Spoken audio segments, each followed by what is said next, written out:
I feigned being the beloved daughter, and my brothers cast me into an asylum. Upon my release, I emerged exceedingly docile. They directed me eastward, and I dared not venture westward. Yet, how could the false daughter become more obedient than I? Dr. Chi proclaimed that if others do not strike, I must refrain from retaliating. Such is the fundamental code of conduct for those deemed mentally unwell. It has been 3 days since I last struck someone, and my hands itch with longing. With no alternative, I commenced my somnambulism. I drove a dagger resolutely into the headboard of the false daughter's bed. Why do you not retaliate? The false daughter trembled in fear.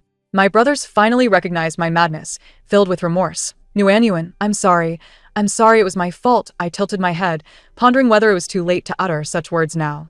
On the day my second brother came to retrieve me from the asylum, I donned a doll-like shirt paired with suspenders, my hands demurely folded before me, my gaze cast downward. No longer the haughty and arrogant person I once was. My second brother scrutinized me from head to toe, ultimately satisfied enough to speak. Do you understand your faults? I nodded obediently, and recited the words Dr. Chi had taught me. I'm sorry, second brother. I was envious of Chin Ro, which led me to seek out thugs to torment her. I was wrong, and I shall not dare to do so again. The perfect blend of grievance and regret, my eyes glistening with unshed tears yet too ashamed to let them fall. This demeanor I had practiced for quite some time, emulating Chin Ro. Indeed, my second brother believed me. He raised his noble hand and, as if bestowing a favor, ruffled my hair. That's a good girl. Had you not behaved so excessively this time, elder brother would not have confined you to the asylum. From now on, treat Ro well. I nuzzled against his palm, mimicking Chin Ro's mannerisms. As anticipated, my second brother smiled warmly. No one noticed that Director Liu, who accompanied me out, shuddered violently. I turned my head to glance at him, and cold sweat immediately trickled down his forehead. If Mr. Chin has no further instructions, I shall not disturb your reunion any longer. My second brother nodded. You did well. The investment from the Chin family will be arriving shortly. Thank you. Having expressed my gratitude, Director Liu hastily exited, his pace remarkably swift. The director certainly moves quickly, I remarked. Suddenly, thud. Director Liu fell to the ground. Then, before my second brother's astonished gaze, he scrambled to his feet and fled, as though pursued by phantoms. Second brother, may I return home now? Seeing my compliant demeanor, he nodded. However, he did not forget to warn me. If you ever bully Ro again, elder brother may not lock you away, but I shall certainly do so. I nodded obediently. 2. Upon returning to that familiar abode, I found myself hesitating at the threshold, refraining from entering freely. Chin Ro declared that this was her home, that her parents were hers, and that her brothers belonged to her as well. It was I who was the interloper. How could I presume to enter someone else's home uninvited? It was only when the second brother invited me and that I managed to muster a surprised smile. Was it truly permissible? Indeed, the second brother's eyes glistened with unshed tears, revealing his concern for me. However, the recollection of my past arrogance quickly quelled that sentiment. Shortly thereafter, the eldest brother and Chin Ro returned. Eldest brother, I've brought Nguyen back, the second brother announced. Has it truly been half a year so swiftly? I pondered, feeling as though time had dragged on interminably during my suffering. They seemed oblivious to the torment I endured, perceiving time as fleeting. Just this morning, Director Liu had called to remind me, prompting me to realize that I had overstayed by 3 days. The eldest brother remained noncommittal, as if forgetting my existence in that inhospitable place was of little consequence. His scrutinizing gaze assessed me, and I immediately bowed slightly in a show of compliance. Upon seeing me, Chin Ro's face paled in terror, prompting her to hide behind the eldest brother. He comfortingly patted her shoulder, assuring her, "Fear not, I am here. Should she dare to bully you again, I promise she shall never step foot outside that psychiatric hospital." The eldest brother's glare bore into me, as if I were a sworn enemy. I silently pressed a hand to my chest, realizing that even a heart of a so-called madwoman could feel pain. I was obedient and compliant, my gaze sincere, my demeanor slightly pitiful. The eldest brother cast me a disdainful glance before taking Chin Ro to wash up and have dinner. 3. At dinner, unsurprisingly, the dishes were all of Chin Ro's favorites. Suppressing her fear, she proactively placed a piece of crispy pork into my bowl, saying, "Sister, please eat." The morsel, coated in pepper and nestled in mango juice, struck every nerve of mine. The eldest brother gently supported her back, saying, Ro, you are my beloved, raised by my own hands. You need not go out of your way to please anyone. Chin-ro lowered her head to eat, tears brimming in her eyes. I found it perplexing. They had bestowed upon her all that was best, crafting meals to her liking daily. Why did they perceive her as more aggrieved? Dr. Chi had said that children who performed well were rewarded with sweets. I dutifully sat there, fixated on that piece of crispy pork, swallowing my saliva. Then, I unwittingly uttered a question that darkened their expressions collectively. May I have some? The eldest brother remained silent. The second brother merely blinked, while Chin-ro muttered, just grinding my teeth. Noticing no objections, I obediently picked up my chopsticks and began to eat. I was ravenous, having not tasted proper food in ages. At that moment, I felt as though I could devour the entire table. Observing my lack of grace while eating, the brothers' faces darkened. Wan, did you not eat while you were there? The second brother inquired. I shook my head, replying, yes, but there was no meat in the slop. Bang! The eldest brother tossed down his chopsticks. Chin-wan, whom are you trying to disgust here? That psychiatric hospital was funded by the Chin family. Lu Hai would not dare to mistreat you. He continued, there are limits to lying, you know. Daddy, I retorted. Eldest brother, have you ever experienced a bed of nails? Have you ever witnessed electric shocks? Have you seen a dog-eat-dog competition? The eldest brother had surely not, yet the Chin-ro sheltered beneath his wing laughed heartily. Had she not bowed her head so low, her grin would have stretched from ear to ear. I stood there, bewildered, too afraid to utter a word. My eyes wide with terror as I regarded the furious eldest brother. The second brother furrowed his brow and advised, today Wan has just returned. Can't we simply enjoy a meal together as a family? The eldest brother suppressed his anger, yet his disdain for me intensified. The second brother shook his head in resignation and handed me his chopsticks, saying, if Wan is hungry, let her eat more. I smiled sweetly and replied, thank you. Second brother. His pupils dilated in surprise. Was his sister capable of smiling? And so beautifully too? Why had he never witnessed this in all those years? It appeared that with a little kindness, she could indeed smile sweetly and call him brother. For a fleeting moment, it felt as if something had tightened around the second brother's heart. The eldest brother's gaze flickered momentarily, but his attitude towards me remained unchanged. 4. After I finished washing up, just as I was about to lie down, Chin-ro appeared. Sister, I have brought you some milk, she announced as she entered uninvited. I obediently accepted it, expressing my gratitude. These 2 words had never slipped from my lips before, for each of her seemingly kind gestures harbored ulterior motives. Chin-ro paused, then chuckled, sister, you have truly become obedient. In the next instant, her hand slipped, spilling milk all over me. Oh, dear sister, why did you not catch it properly? Her gaze was cunning, yet I remained still. She then picked up the only gift the brothers had given me upon my return and discarded it into the trash. I still did not move. She surveyed the room, her gaze finally resting on the framed photograph on the desk. It was the only picture of my parents and me. This time, I reacted. I grasped her hand firmly. Chin-ro finally smiled triumphantly, raising the other hand to smash the frame against the ground. My eyes blazed with fury. Oh, are you angry? If you have the ability, then strike me. A blatant provocation. As a person deemed mentally ill, the first lesson I learned was to obey. I swung my arm and slapped her across the face with all my might. Stunned by the blow, Chin-ro took several seconds before beginning her performance. Eldest brother. Second brother, help. The 2 brothers rushed in immediately, shielding Chin-ro behind them and glaring at me with anger. Chin-wan, what madness has possessed you? I obediently clasped my hands in front of me, stating, she asked me to hit her. Chin-ro, covering her face, sobbed uncontrollably. I came in to bring milk and saw sister throw away the gifts you gave her. Not only that, she even tried to tear up our parents' photo. When I stepped in to stop her, she struck me. The evidence was undeniable, leaving me no recourse. Wan, do you still harbor hatred for us? For the Chin family? It was not our parents' fault that you were mistakenly taken. It was not the Chin family's fault. The second brother's disappointment was palpable. Did I hate them? Perhaps. I had been cast away for 10 years, trained by adoptive parents to beg for alms. As I grew older, I had stolen alongside other beggar children. Being caught and beaten was a mild consequence. I had struggled to survive at the lowest rung of society, like an ant. Yet the Chin family had lavished care upon my substitute. How could I not resent them? I hated that they had not found me sooner, hated that they had abandoned me, and hated that they had adopted a replacement. I also loathed that every time it was Chin-ro who instigated trouble, they would never believe me. always siding with her. Had I known it would come to this, they should have let me perish on the streets. The eldest brother finally spoke the truth that lay heavy in his heart. I looked up at him, my demeanor shifting to one of extreme obedience. The items were tossed in the trash by Chinro, and the frame of my parents' photo was smashed by her as well. If my brothers had beards, they might have been so enraged that they would have blown them off. I presented them with my discharge papers.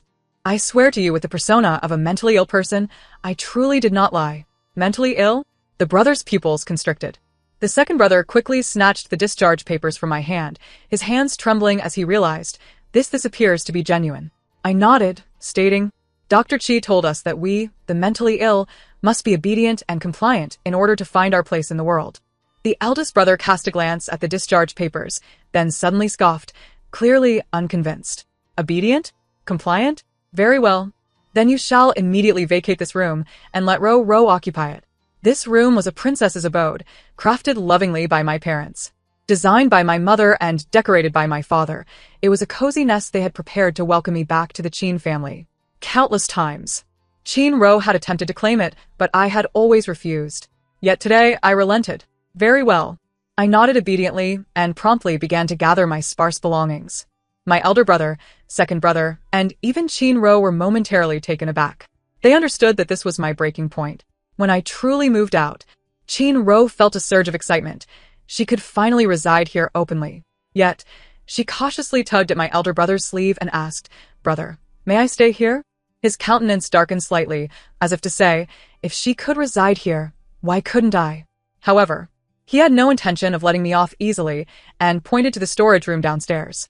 From now on, you shall sleep there. I obediently nodded and cheerfully carried my blanket inside. My brother's hand, poised in the air, remained suspended, his expression darkening as he observed me spread the blanket in the cramped space. I sensed his chest tightening with frustration. I was perplexed. Was this not what he desired? What was there to be angry about? As I lay down to sleep, he called out, Wait. I froze, too timid to move. In the next moment, the housekeeper brought in a basin of cold water and splashed it onto the bedding. Now, it was suitable for sleeping. My brother fixed his gaze on me, his face devoid of emotion. He was certain I would not be able to endure it and anticipated my true nature to reveal itself. Unfortunately for him, he would be disappointed this time. Clad in my clothes, I nestled into the damp blanket and soon drifted into a sweet slumber. Upon waking again, I found myself in the comfort of a guest room. My second brother was by my bedside, mumbling about how long it had been since he had slept. Noting that I had slumbered for 10 hours. Upon seeing me open my eyes, he expressed his concern. Nuan, are you truly? He could not voice the full thought, but I understood his implication. I was a mental patient, yet I felt no shame. My second brother remarked, How could elder brother easily believe me? He has tested me for half a month. When he instructed me to go east, I steadfastly refused to go west. When he asked me to eat, I dared not touch chicken. He even placed my greatest fear, a meat insect, in my hand, causing me to tremble in terror, unable to discard it. My brother's expression grew darker by the day, until finally, he could no longer contain himself and questioned Chinro. It couldn't have been you, could it? Chinro had never before faced such doubt or indignity. That very day, she sought out the housekeeper and declared, Your son wishes for a bigger house, does he not? Once it's accomplished, the money on this card will be yours. The housekeeper's eyes sparkled with greed. Over the years, she had profited far more than just a house for me.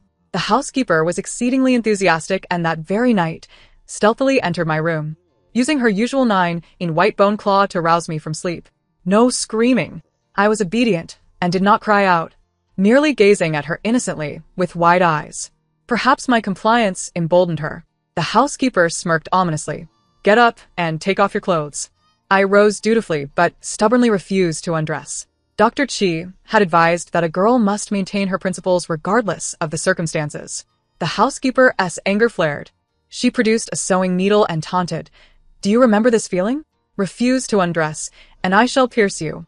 I tilted my head, recalling some unpleasant memories. Once, I had a fever. My 2 brothers took Chinro on vacation, leaving me, burning at 39 degrees, in the care of the housekeeper. During those 3 days, she neither fed me nor offered me a sip of water. I was nearly starved and dehydrated. As I drifted in and out of consciousness, she would jab me with a needle. That time, I truly nearly perished. When my brothers returned, I recounted the housekeeper's misdeeds, only to receive a sharp slap from my elder brother. Later, I learned that during the days I endured torment in that hell, the housekeeper had been calling them daily, crying about my unreasonable behavior, claiming I had tormented her, even inflicting injuries on her own arm. It was then I realized my position in their hearts was so low that even this housekeeper surpassed me. Are you scared? Still not obedient? The housekeeper's plump face contorted grotesquely. Dr. Chi had said that individuals like her, accustomed to suppressing their true nature, would become exceedingly malicious when given an opportunity to dominate others. He also advised that one needn't be courteous to malicious individuals. In the next moment, I seized her hair and slammed her head against the wall, gripping her hand and stabbing it into her thigh. Her screams echoed through the villa like a pig being slaughtered. "Shoo, you mustn't disturb the peace. Otherwise, you'll find yourself confined in a water dungeon." However, it seemed she could not comprehend human language. I frowned and dragged her by the hair out of the door. My brothers, awakened by the commotion, hurried downstairs. One. "What are you doing?" My second brother's face had turned pale with fright. "She's too noisy. I can't sleep. Where's my 30-meter knife? I want to cut out her tongue." A chill surged from my feet to the crown of my head. My second brother was nearly paralyzed with terror and quickly intervened. "No knives." One. "Let me help you throw her out. She won't be noisy anymore." I tilted my head, pondering, "Is that so?" After much coaxing, my second brother managed to extricate the housekeeper from my grasp. He tossed her outside, and indeed, she ceased her clamor. I returned to my room, climbed into bed, and fell asleep once more. Soon, the room was filled with the sound of sweet, gentle snores. The remaining occupants exchanged wide-eyed glances, and the villa descended into a profound silence. "Brother, do you think she might, in her madness, strike me just as she did the housekeeper?"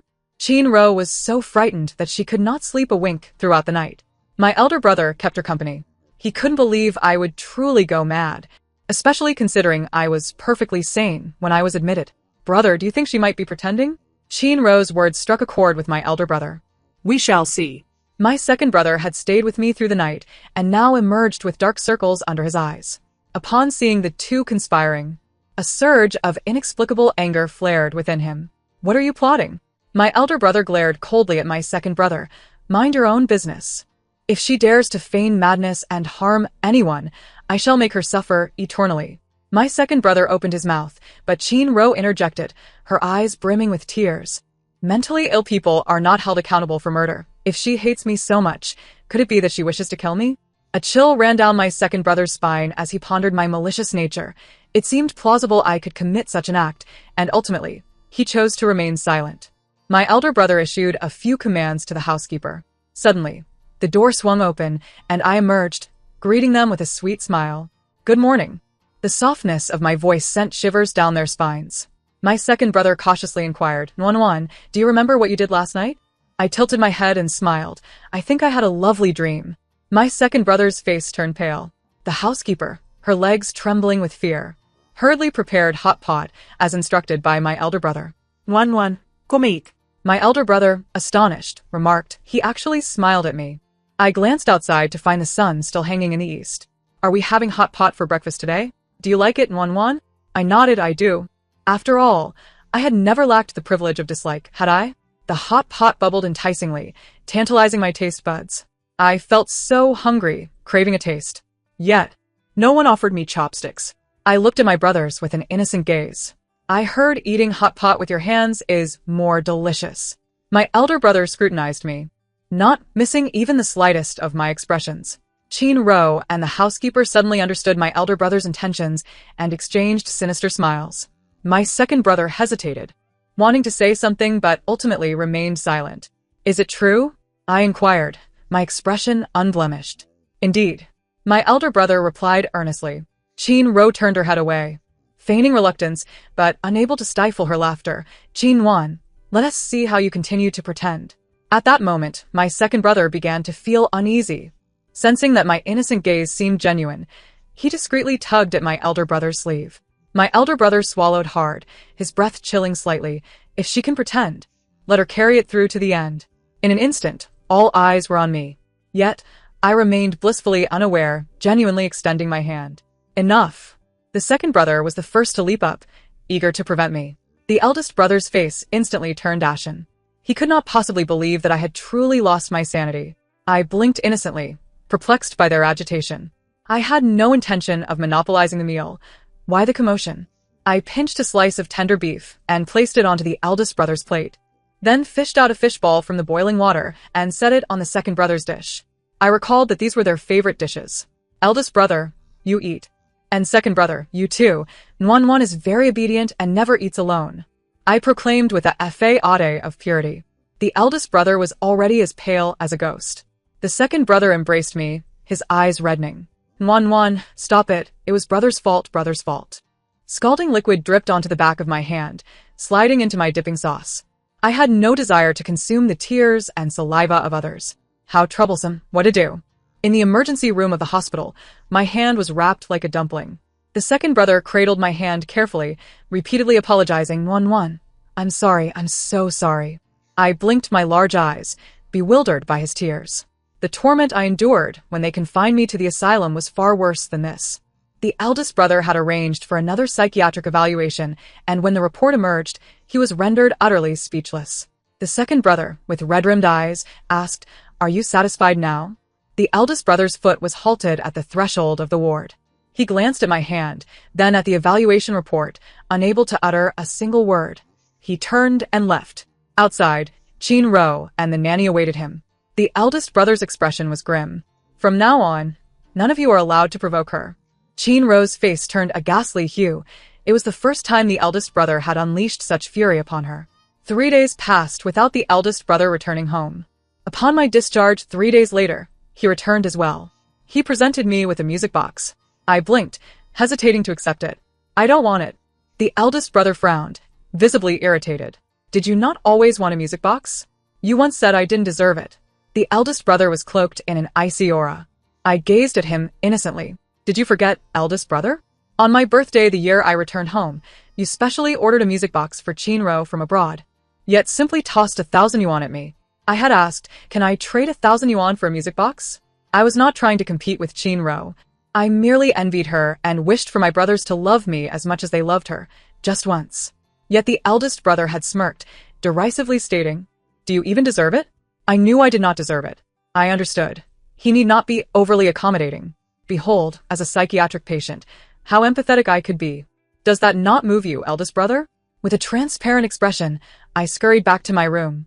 The eldest brother stood at the doorway like a statue, frozen in place. Following the hot pot incident, harmony returned to the household, yet life became quite dull. In the asylum, there were daily beatings and bites, with others claiming my tender flesh was fit for boiling and my bones suitable for soup. I retaliated by slicing off their flesh to toss into the pot, but alas, before I could finish them, I was discovered. I anticipated another brutal beating or electric shock, yet this time, no one dared. Dr. Chi was correct. As long as I was ruthless enough, no one could bully me. With no one to torment me, life became exceedingly tedious. Hence, I behaved well and was discharged. Dr. Chi also mentioned that for me to retaliate, others must strike first. This was termed legitimate defense. In legitimate defense, no one could touch me. But now, my brothers prevented the wicked from bullying me. What was I to do? I felt anxious. In my anxiety, I could not help but sleepwalk. That night, I armed myself with a fruit knife and pried open the nanny's door. Awakened from a nightmare, the nanny gasped, What are you doing? The sharp blade grazed her plump, pale cheek. I tilted my head, questioning, Why do you no longer bully me? The nanny trembled in fear. You can stab me. You can hit me. Look how considerate I am. I've even prepared needles for you. I shoved a box of needles into her hands, causing her to urinate in terror. I can't allow that. If you don't strike first, how can I deal with you? My hands itched. It had been 3 days since I last struck someone. The nanny shook like a leaf. Miss, I truly know I was wrong. I won't dare again. She cried, and the tears of the wicked were foul. Disgusting. Regardless of how I threatened, she was too frightened to act. What a useless creature. Still buzzing like a fly, I raised my arm high, and the knife plunged down. The world fell silent in an instant. My brothers heard the commotion and descended from upstairs, witnessing me drifting out of the nanny's room like a wandering spirit. They dared not breathe, for the doctor had warned them that if I were sleepwalking, they must not disturb me. Otherwise, my condition would worsen. Watching me return to bed, where sweet little snores filled the room, they finally dared to rush into the nanny's chamber. A fruit knife was lodged in the headboard, mere centimeters from the nanny's ear. She was already pale with fright, having lost control of her bowels. The next morning, at the breakfast table, I was in high spirits, though my brothers appeared rather glum. The nanny trembled as she served breakfast, and I offered a sweet smile. Thank you, Auntie. The nanny. Smack. She collapsed heavily to the ground, unable to rise. I felt a bit wronged. Had I done something wrong? The eldest and second brothers sat before me, several times on the verge of speaking yet refraining. Ultimately, the eldest brother remained silent. The second brother carefully placed his fried egg into my bowl, and upon seeing my face break into a sweet smile, he cautiously asked, "Wan, do you intentionally hurt others?" I blinked my innocent eyes and declared, "No, I wouldn't. Dr. Chi said that unless others strike first, I cannot retaliate. However, if others do not strike first, you will sleepwalk and force them to act first." The second brother went pale, and the eldest brother could no longer contain himself, abruptly rising and leaving for work without having eaten breakfast. Chin-ro was so frightened she trembled, not daring to approach the table. After I sleepwalked for 3 consecutive nights, the nanny could no longer endure it. She tendered her resignation to my 2 brothers. Chin-ro wept uncontrollably. "Eldest brother, second brother, please don't let Auntie leave, okay? Woo-woo." The eldest and second brothers turned to look at me at the door, their faces etched with helplessness. This nanny had practically watched them grow up. Their feelings and trust towards her were far deeper than for me, their cheap sister. Chin-ro also gazed at me, rushing over, her face awash with tears. "Sister, I'm sorry, it was my fault. Annie shouldn't have been good only to me. If you must blame someone, blame me. Please don't torment Auntie anymore. She is of an age where she needs to support a family. If she leaves the Chin family, where will she find suitable work?" What a kind and pitiful sister she was. The eldest and second brothers were moved. They looked at me, with a hint of reproach in their eyes. Yet, considering my identity as a psychiatric patient, they refrained from speaking. I looked at Chin-ro and nodded. She cannot leave. How could the wicked escape unscathed? The eldest brother. The second brother. Chin-ro. My voice was not loud, but the nanny heard it, her plump face turning pale with fright. She turned to flee, but in the next moment, a car ran over her legs. The entire villa community erupted in screams akin to that of slaughtered pigs. See, this is how it should be. In this world, there is no logic that allows debts to go unpaid. Wan. The glimmer of guilt in the eldest brother's eyes vanished in an instant. He suddenly raised his hand. In a split second, the second brother grasped his hand. "Eldest brother, please do not provoke her further. I am begging you." The eldest brother glared at me, his eyes ablaze with fury. "Just because the nanny was kind to Ro, you wish for her death? How can you be so malicious? I truly do not understand how I could have such a sister." I tilted my head. Am I truly malicious? The elder brother released the second brother's hand, no longer wishing to cast a glance in my direction, and personally escorted the nanny to the hospital. Chin-ro accompanied them as well. As she entered the car, her tear-streaked face could not entirely conceal a flicker of provocation and mockery directed at me. Chin-ro revealed that the nanny's leg had been so severely crushed that it had to be amputated. She spent her days at home weeping and her nights tormented by nightmares, in which she envisioned me ruthlessly tormenting her. At last, the elder brother felt a pang of compassion. That day, he smoked incessantly, filling the entire villa with a haze of smoke. "We should send her back to the psychiatric hospital," he calmly suggested to the second brother. "After all, isn't it where the mentally ill belong?" The second brother erupted in anger. "Do you not know how she became insane? If we hadn't sent her there, she would never have lost her mind." The elder brother glanced at him with disdain. "Have you forgotten why we sent her for rehabilitation in the first place?" The second brother's complexion turned pale, and he found himself at a loss for words. I lay wide awake, listening intently to their conversation from my bed. Yet it did not hinder my ability to dream sweetly. In my dreams resided all that I longed for. My parents were still alive, my brothers loved me, and there were no malicious nannies or scheming false sisters. I slept soundly, but the second brother seemed restless. Early in the morning, he bore the burden of dark circles under his eyes as he took me to apologize to the nanny. Before entering, he said, "Nuan, be strong. If you don't wish to return to that dreadful place, heed your brother's advice and reform yourself, all right?" I nodded obediently. It seemed that the second brother was genuinely concerned for me, a feeling that struck me as peculiar.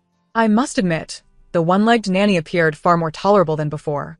However, upon seeing me, she reacted as though she had encountered a ghost. The elder brother's brow furrowed deeply. The second brother hastily urged, "Apologize quickly."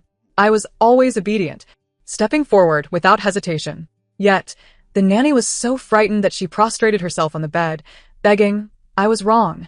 I shouldn't have drugged your soup, nor poured water into your bedding, nor falsely accused you of hitting me, nor pricked you with a needle, nor—" What was the nanny saying? The elder brother and the second brother listened in shock. I gazed at them in confusion. I have never blamed you, and neither have my brothers. The nanny trembled in fear, finally ceasing to hide the truth. She lifted her gaze to Chin-ro. "I didn't want this, it was all." Slap. Chin-ro swiftly struck the nanny's face, silencing her words. "Aunt Zhang, how much has our Chin family given you? How dare you bully my sister like this? Do you not fear our family seeking compensation and demanding double for all the money you've earned over the years?" The nanny suddenly snapped back to reality, covering her face, and dared not utter another word. The elder brother and the second brother were not fools, their eyes fixated on Chin-ro. She felt a prickling sensation between her shoulder blades, her gaze flickering as she could not meet their stares. Yet, being the pampered sister for over 10 years, both brothers, in a surprising show of tacit understanding, chose to remain silent without probing further. I observed them, my eyes cold. "See, I told you," she struck first. "We, the mentally ill, possess our own principles." The elder brother took Chin-ro away first. Once in the car, she curled up in the passenger seat like a quail. "Have you ever bullied Nuan-wan?" she asked, tears streaming down her cheeks. "Brother, do you not believe me?" The elder brother, who had always cared for her, could not bear to see her in distress. He seemed to find a way to defuse the situation, letting out a silent sigh of relief. He had realized that I had lost my mind, yet still held grudges against those who had wronged me. Knowing I would eventually seek retribution, with the nanny being a bloody example. "It's for the best," he concluded, "otherwise, I fear I may not be able to protect you." Chin-ro's face turned ashen at this, and fearing discovery, she lowered her head even further. Initially, with the nanny injured, the Chin family had planned to provide her with a sum of money for her retirement, but now, the second brother promptly engaged a team of lawyers to pursue compensation from the nanny. Unfortunately, the claim was unsuccessful, for the nanny had gone mad. She had spent her life living under the roofs of others, serving as a nanny and maid, earning so much money. Yet it had all been squandered by her unworthy husband and son. Her beloved 10-year-old grandson had driven her out of the house with a stick, treating her like a dog. But none of this concerned me. I fixed my gaze on Chin-ro, my hand itching so much so that I broke the skin, causing it to bleed profusely. "Nuan-wan, is the burn itching again? Don't scratch it. Look, it's bleeding." The second brother, feeling a pang of sympathy, gently grasped my hand, preventing me from moving. The elder brother, ever astute, understood my intentions but chose to remain silent. Sensing my gaze, Chin-ro hastened to eat, finishing only half her meal before retreating to her room. That night, I found myself unable to sleep and knocked on Chin-ro's door. Of course, Chin-ro would not open it for me. Having grown up on the streets, fighting and picking locks, I was not easily deterred. Within a minute, I had pried open the locked door. "What are you doing?" Chin-ro exclaimed, her face drained of color. I entered with a bowl of congee, smiling at her. "You hardly ate dinner. I thought you might be hungry. I brought you some congee made by the new nanny, and it's delicious." Terrified, Chin-ro clutched her blanket and shouted for the elder brother and second brother. I frowned, displeased.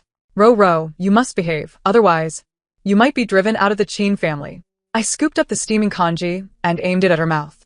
Bang! Chin-ro overturned the bowl, scalding hot congee splattering onto my hand. At that moment, my two brothers rushed in. "Nuan-wan, what are you doing?" The elder brother pushed me aside and embraced the weeping Chin-ro. I was feeding Chin-ro. I protested. "Feeding what? It's so hot. Do you wish to burn Ro?" The second brother also lost his temper. I looked at them in confusion. I was just caring for her as she did for me before. "Didn't you both tell me to learn from her?" The elder brother and the second brother suddenly froze. I smiled. "Do you remember now? That time I was bullied at school and returned home in a miserable state, falling ill for a long time. Chin-ro brought me a bowl of scalding congee. The heat nearly burned my tongue. I had knocked her bowl, splattering it onto her hand, leaving a large burn. You rushed in to protect her, questioning why I was so malicious, claiming that Chin-ro was only trying to care for me, while I repaid kindness with malice. At that time, all you saw was her burned hand. yet never considered the harm caused by the scalding kanji that entered my mouth and down my throat. The room fell into a profound silence. Chinro could not even summon tears. Yet, for her to acknowledge her wrongdoing and admit her malice was utterly impossible. I'm sorry, sister. I realize my mistakes. I should not have taken away the love of the elder brother and second brother from you. I truly regret it. I will move out today and return the princess room to you. I no longer wish to be the Qin family's daughter. Everything belongs to you. Both brothers suddenly felt a pang of compassion. The elder brother stood up, his expression grave as he looked at me. Nuan, enough. Regardless of what Ro has done in the past, from this moment on, it is all forgotten. I implore you. The weight of his last words struck me deeply.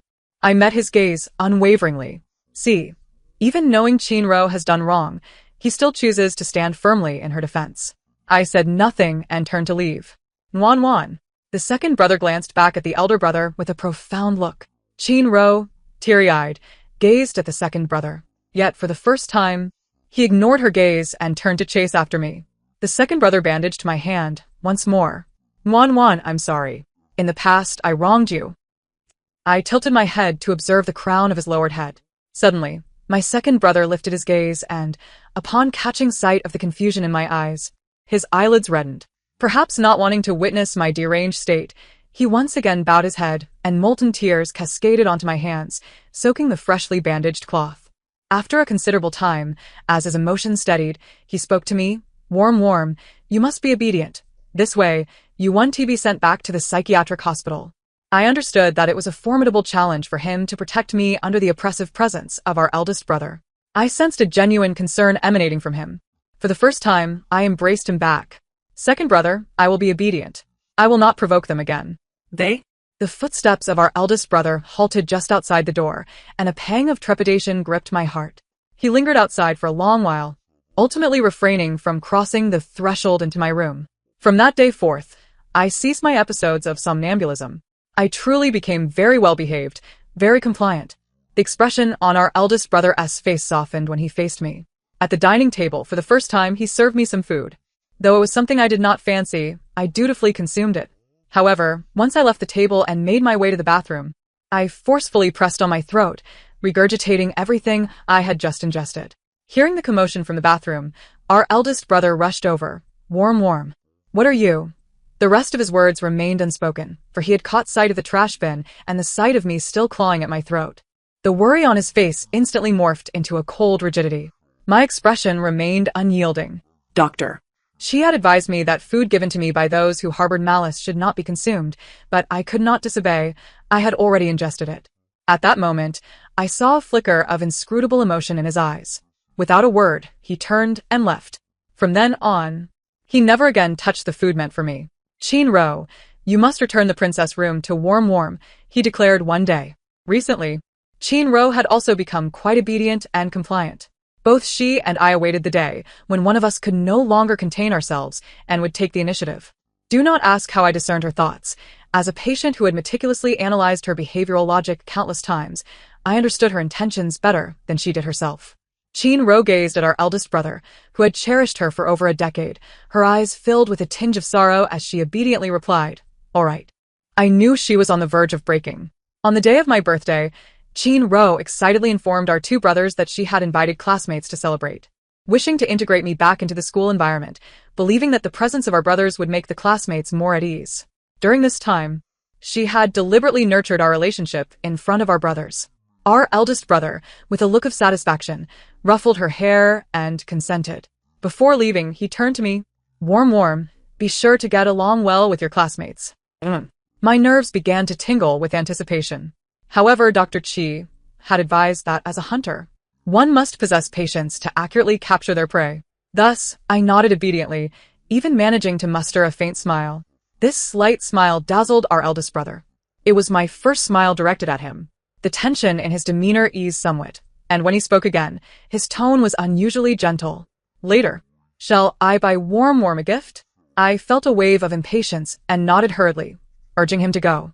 My eagerness brought an unexpected joy to him. It seemed that Warm was looking forward to his gift. Turning back, he invited our second brother along to choose a present for me. They had barely left for 10 minutes when my classmates arrived. Unsurprisingly, they were all individuals who had bullied me during my time at school. Chin Ro laughed boisterously. And thus, my hunt was about to commence. In the shopping mall, our second brother's eyelids twitched incessantly. Eldest brother, have you found anything yet? Our eldest brother had perused over 100 counters, traversing the entirety of the city as shopping venues, yet he remained unable to select a single gift. Our second brother wandered about, devoid of hope, while our eldest brother remained spirited. What do you think Warm would like? Our second brother did not respond. Instead, he opened the surveillance feed. Upon glancing at it, our eldest brother's blood ran cold. In the villa, I gazed at the writhing figures sprawled on the ground, finally sheathing my 30-meter blade. Dr. Chi had instructed me on where to cut to inflict pain without causing severe injury, rendering them incapable of resistance. At that moment, 5 individuals lay on the floor, howling, unable to rise. Chin Ro, upon witnessing the bloodshed, trembled with excitement. Chin Warm, you're done for. Ha ha ha. You've hurt so many people. Let us see who will protect you now. You'll be confined to the psychiatric hospital for the rest of your life. Haha.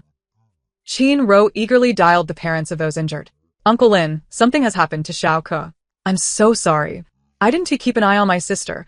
She is mentally ill and suddenly attacked people with a knife. Aunt Xu, Wowo, please hurry. Yuan is dying.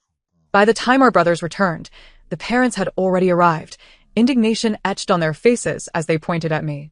Mr. Chin, you must take responsibility for this. It was she who injured my son. Both brothers regarded me with expressions as dark as coal. Uncle Hat had also arrived. Mr. Chin, this is a serious assault. We must take Chin Warm back for questioning. Chin Ro, more thrilled than ever, exclaimed, eldest brother, second brother. You can't continue to shield sister. She attacked people with a knife. Chin Ro feigned sorrow, presenting herself as someone concerned for the Chin family. Meanwhile, I sat obediently on a small stool, hands resting on my knees, my attire and hair pristine and orderly. Doctor. She had said that as long as we dressed neatly and behaved elegantly, even as patients, no one would dare to look down upon us. Seize her. She deserves to rot in prison. This wretched creature should be sentenced to death. Spittle flew as they raged. Our eldest brother emanated an icy aura. I watched him, an involuntary smile curling at the corners of my mouth. Eldest brother, do you wish for me to die this time? I remained silent, yet our eldest brother understood. A sharp pain gripped his heart. Unfazed by the outrage and accusations, our second brother rushed to my side, checking, Warm, are you hurt? Undoubtedly. This action infuriated the parents even more. Our eldest brother shot them a cold glance, and they instantly shrank back like quails. However, this was undoubtedly a prime opportunity for extorting the Chin family. They could not back down. Yet our eldest brother denied them that chance. He addressed Uncle Hat. My sister is mentally ill. While she may be unwell, she has never harmed anyone unless provoked. The parents were speechless. Chin Ro was likewise rendered mute. A chilling breeze swept past my neck. Our eldest brother produced his phone to show Uncle Hat the incriminating footage. Initially, the parents believed that the purpose of my birthday celebration was merely to exchange for a princess dress, observing my obedient demeanor. The girls began to undress me, while the boys, with their phones out, captured the moment, their mouths spewing vile remarks. I stood there, allowing them to manipulate me until someone discovered that their actions failed to provoke me. The girls resorted to scratching me, while the boys began to grope me, and then I retaliated.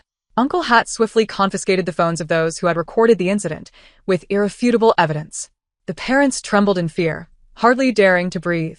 Chin Ro's face turned pale. How could there be surveillance? When was it installed? Why was I unaware? She glanced at our second brother, who was also looking at her, his eyes betraying an unmistakable disdain for the first time. Chin Ro shuddered, quickly lowering her gaze. Thus, it could be determined that Miss Chin acted in self-defense. Uncle Hat ultimately reached this conclusion. Such a golden opportunity for extorting the Chin family. How could the parents be willing to let it slip away so easily? Comrade, look at the blood on the ground, look at their injuries. Even if it was self-defense. Isn't it excessive? Uncle Hat nearly rolled his eyes, directly exposing the wounds on the little miscreants. It appears that the profuse bleeding and numerous wounds are merely superficial, not requiring even a single stitch. The parents are bewildered. What sort of surgical precision is this? Faced with the eldest brother now, they tremble uncontrollably.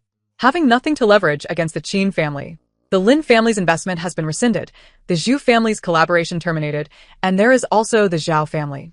Every individual present, without exception, is accounted for. They dare not direct their anger towards the eldest brother, choosing instead to unleash it upon the wayward offspring responsible for the calamity. It is you little wretch, who has caused me to lose such a substantial deal. The wayward youths huddled together in fear. It was all Qin Ro's instigation. I swear, I have evidence. Not only did she incite us to torment Qinwan today, but she also orchestrated our bullying of Qinwan at school, smearing glue on her seat, defiling her clothing, and tearing apart her assignments and papers.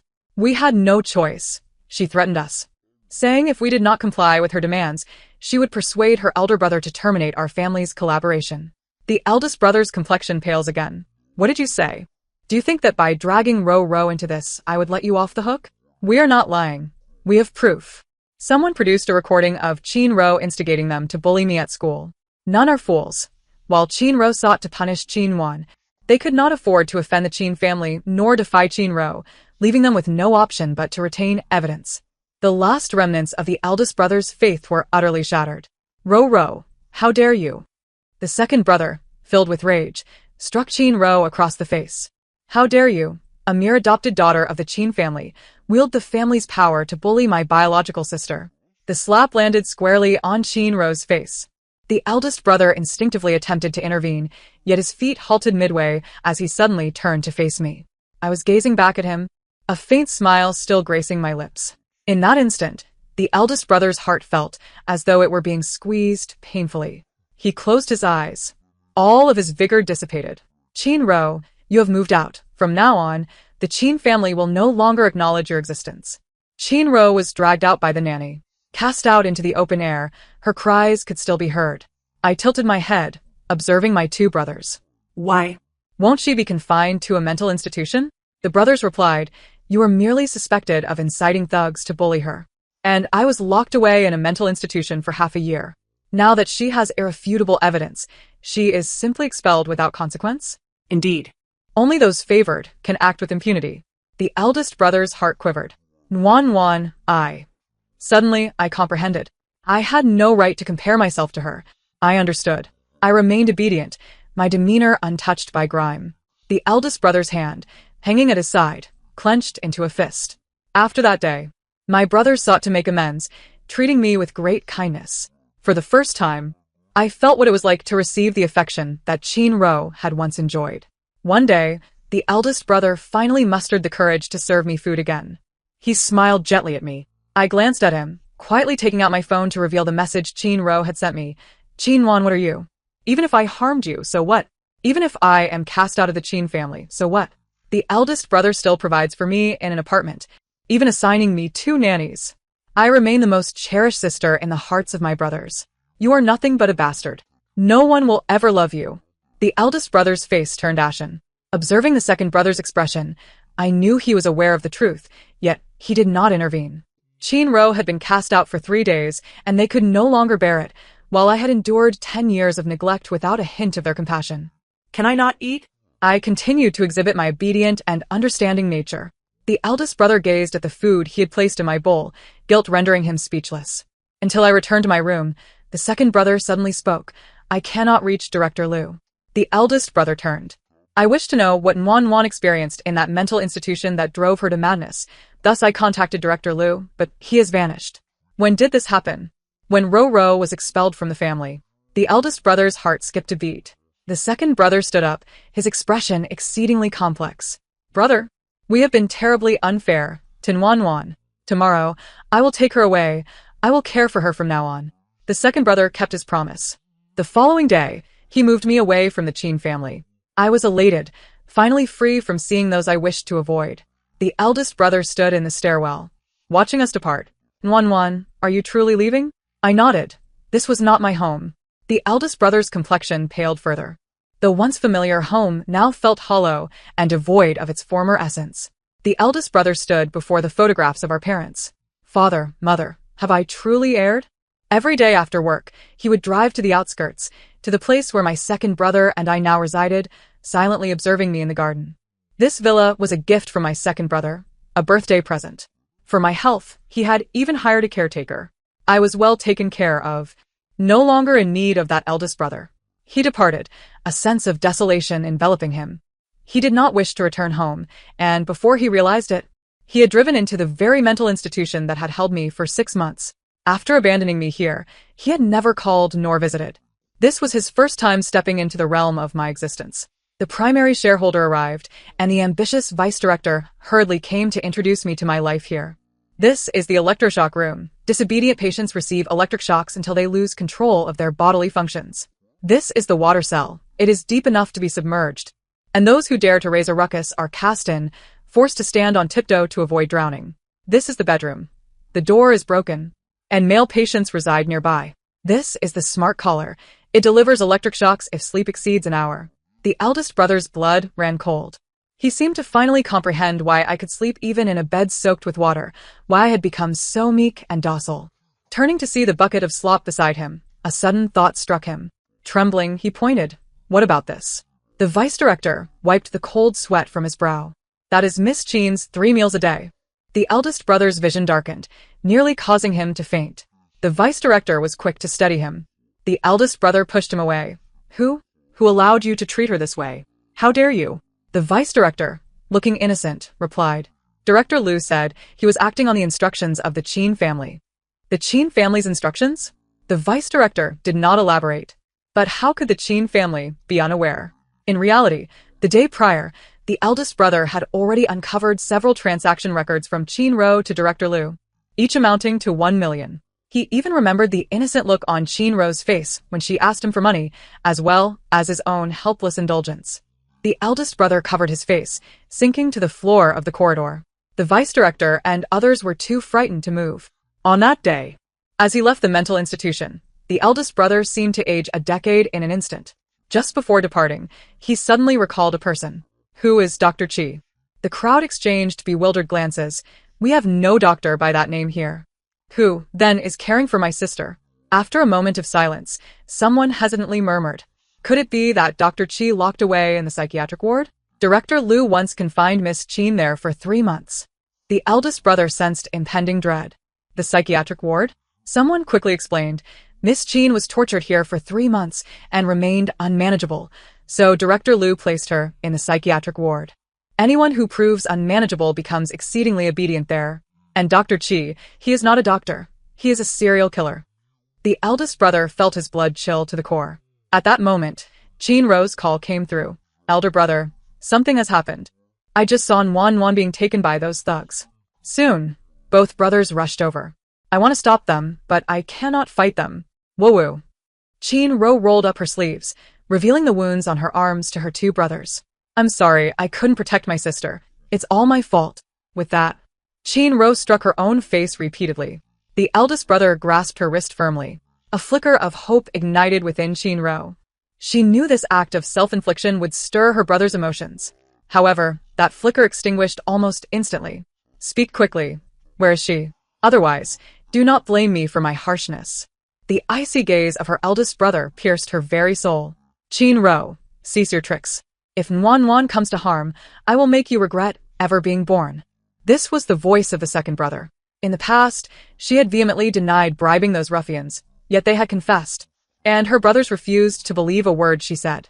Now, however, there was no need for her to vindicate herself. They had never been foolish. It merely depended on whom they chose to believe. Chen Ro's legs weakened. Why did her brothers no longer trust her? How could they discern her involvement so easily? By the time her brothers arrived, she had already dealt with most of the assailants. Doctor. She had taught her how to overcome the strong with the weak and how to face many alone. She is insane. Help. We were only following Chen Ro's orders.